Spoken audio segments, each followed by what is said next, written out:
Movie का start होता है ओजोन लेयर को दिखाते हुए, जो कि पूरी तरह से ख़त्म हो चुकी थी। सूरज की हार्मफुल रेडिएशन से इंसानों के साथ साथ जानवर भी इफेक्ट हो रहे थे। लोगों ने घरों से बाहर निकलना छोड़ दिया था, क्योंकि अगर वो बाहर जाते तो उनकी स्किन जलने लगती थी। इस तरह के इन्वायरमेंट में सरवाइव करना बहुत मुश्किल था। बहुत कम लोग थे जो सरवाइव कर पाए थे। ज़्यादातर लोग तो इन रेडिएशंस के इफेक्ट की वजह से मर चुके थे। इस खतरनाक माहौल में हम एक आदमी को देखते हैं जो कि 15 सालों से इसी इन्वायरमेंट में सरवाइव कर रहा था। ये पूरा एरिया शदीद गर्मी और रेतीले तूफान की वजह से रेत से भर चुका था। जहाँ पहले ग्रीनरी और दरख्त देखने को मिलते थे, अब ये सारा एरिया डेजर्ट में तब्दील हो चुका था। ये फेंच नाम का आदमी यहाँ पिछले 15 सालों से सरवाइव करने की कोशिशों में लगा हुआ था। फेंच इस खराब दुनिया के इन्वायरमेंट में फंसने से पहले एक रोबोटिक कंपनी में काम करता था, इसीलिए उसे रिबॉट्स बनाना आते थे। अब वो अपनी नॉलेज और बहुत कम से रिसोर्सेज को इस्तेमाल करते हुए रिबॉट बनाने के प्रोजेक्ट पर काम कर रहा था। क्योंकि फेंच की उम्र ज़्यादा हो जाने की वजह से वो जानता था कि कभी भी उसकी मौत हो सकती है। फेंच के पास एक डॉग था जिसकी टेक केयर के लिए वो रिबॉट को बनाना चाह रहा था। आज भी फेंच ज़रूरत का सामान इकट्ठा करने के लिए अंडरग्राउंड लैब से बाहर आया हुआ था। इसने सूट पहना हुआ था जो इसे रेडिएशन से प्रोटेक्ट कर रही थी। कुछ ही देर के बाद इसे अपनी गाड़ी से सिग्नल्स मिलते हैं कि यहाँ रेतीला तूफान आने वाला है। फेंच अलर्ट सुनने के बाद फौरन अपनी गाड़ी की तरफ दौड़ता है। फेंच रेतीले तूफान को अपनी तरफ बढ़ता हुआ देख पा रहा था।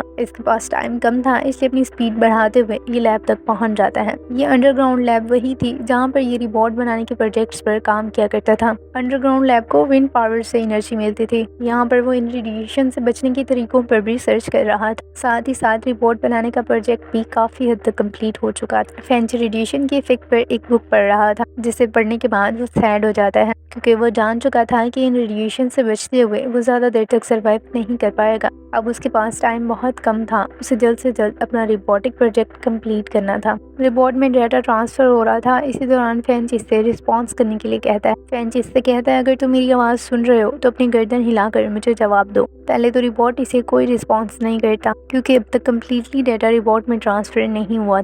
लेकिन कुछ ही देर के बाद जब कम्प्लीटली डाटा ट्रांसफ़र हो चुका था तो रिबॉट इसे अपनी गर्दन हिलाकर हाँ में जवाब देता है। रिबॉट का पॉजिटिव रिस्पांस देखकर फेंच बहुत खुश था। वो इस प्रोजेक्ट पर काफ़ी टाइम से मेहनत कर रहा था, इसलिए खुश था कि फाइनली कामयाब रहा।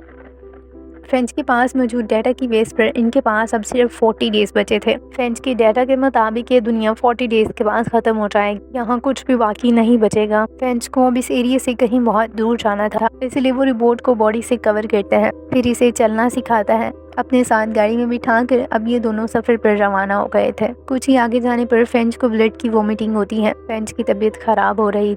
रिबॉट क्योंकि एक मशीनरी थी, इसलिए उसे समझ नहीं आता कि वो उस टाइम पर क्या करे। फेंच इसे चीज़ों के बारे में बताना शुरू करता है ताकि वो यहाँ पर सर्वाइव करना सीखे। फेंच रिबॉट से क्वेश्चंस करता है और वो अपने डाटा की बेस पर ही इसे जवाब दे रहा था। फेंच रिबॉट से पूछता है, आखिर तुम्हें बनाने का मकसद क्या है? रिबॉट का कहना था, मुझे तुम्हारे डॉग की टेक केयर करने के लिए बनाया गया है। ये सुनकर फेंच हंसने लगता है।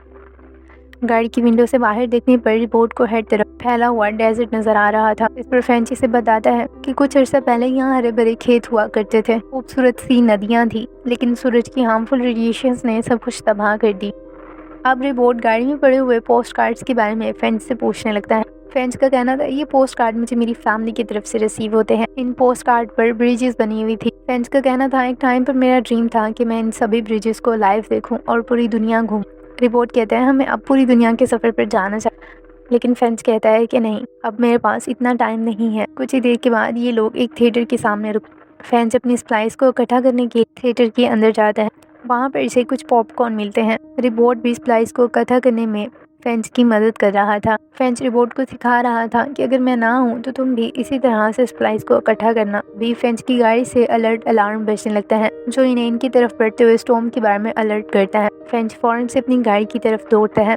पहले तो वो चाह रहा था कि गाड़ी को स्पीडली दौड़ाकर इस एरिया से बाहर ले जाए, लेकिन इतना खतरनाक स्टॉर्म देखकर वो डर जाता है, क्योंकि वो जानता था कि वो यहाँ से नहीं निकल पाएगा। इसीलिए रोड की मदद से अपनी गाड़ी को यहीं फिक्स करने की कोशिश करता है। वो अपनी गाड़ी से कुछ रोड्स लाकर इन्हें ज़मीन में दबा रहा है और भी इसकी मदद करता है। इन्होंने अपनी गाड़ी को इन रोड्स के थ्रू ज़मीन के साथ फिक्स कर दिया था। अब ये दोनों जाकर गाड़ी के अंदर खुद को छुपा लेते हैं। इतने खतरनाक तूफान में फंसे हुए ये लोग इसके थमने का इंतजार कर रहे थे। अगले दिन जब फेंच देखते हैं कि अब तूफान थम चुका है, गाड़ी से बाहर आकर इन रोड्स की तरफ देखता है। इनके लगाए गए रोड्स में से सिर्फ एक ही था जिसकी वजह से ये लोग बच पाए थे, और ये रोड रिबॉट ने लगाया। फेंच ये देखकर बहुत खुश होता है कि उसका रोबोटिक एक्सपेरिमेंट इतना स्ट्रॉन्ग है। अब फेंच को अपनी गाड़ी के टायर चेंज करने रोबोट इसकी मदद करते हुए एक हाथ से पूरी की पूरी गाड़ी को हवा में उठा लेता है। फेंच को रोबोट की ताकत का आइडिया हो गया था। रोबोट की मदद से इसके सभी काम बहुत आसान हो गए थे। फेंच रोबोट से कहता है, तुम्हारा क्या नाम रखा जाए? रोबोट का कहना था शेक्सपियर।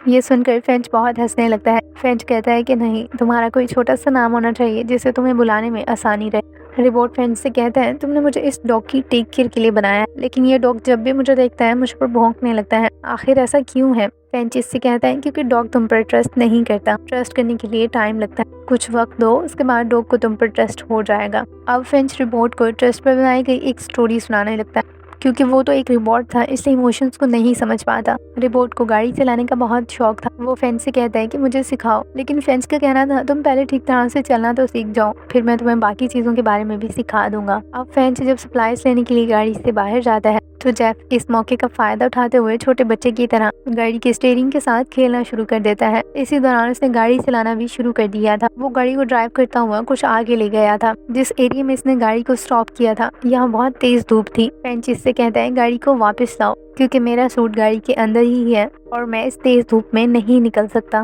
फेंच जब अपना हाथ सूरज की रोशनी के अंदर करता है तो वो बुरी तरह से चलने लगता है। अब जेफ भी इसकी बात मानते हुए गाड़ी को रिवर्स करके इसके पास ले आया था। जेफ फेंच से कहता है, हमें रात में सफर करना चाहिए और दिन में आराम, हम ऐसा क्यों नहीं करते? फेंच कहता है, हम यहाँ पर बाकी बचे हुए लोगों पर ट्रस्ट नहीं कर सकते। वो लोग सप्लाईज लेने के लिए हमें मार भी सकते हैं। हमें ना सिर्फ इस सूरज की रोशनी बल्कि यहाँ बचे हुए खतरनाक इंसानों से भी खुद को बचाना है। अब ये लोग एक स्टॉर्म को दोबारा अपनी तरफ बढ़ते हुए दिखते हैं। इससे बचने के लिए फेंच गाड़ी को ब्रिज के अंडर पार्क करता है, जिसकी वजह से इनकी गाड़ी का सोलर सिस्टम टूट चुका था। रोबोट फेंच से पूछता है, क्या ये तुम्हारा डॉग है?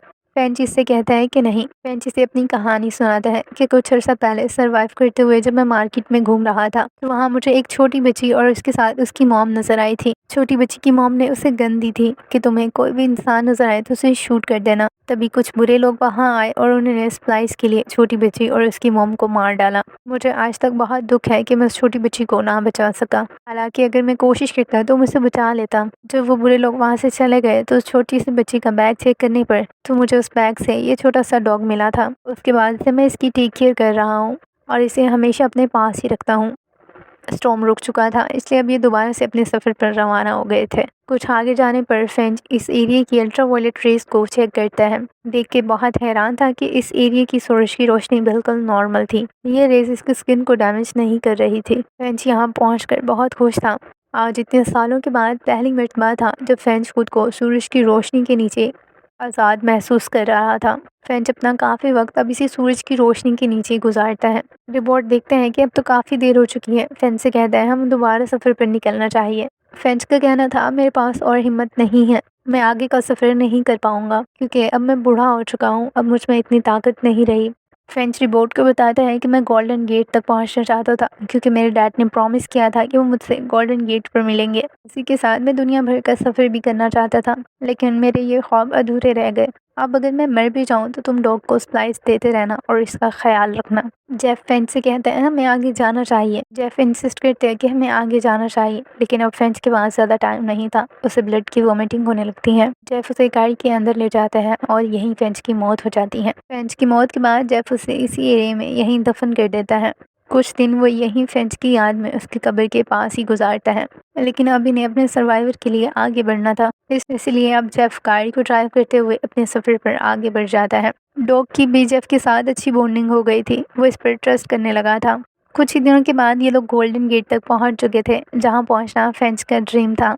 रिपोर्ट फेंच की याद में इस गोल्डन गेट पर फेंच का नाम राइट करता है और फिर यहीं इस मूवी की एंडिंग हो जाती है। होप सो कि आपको ये कहानी अच्छी लगी होगी और फिर इसी के साथ ही बाय बाय।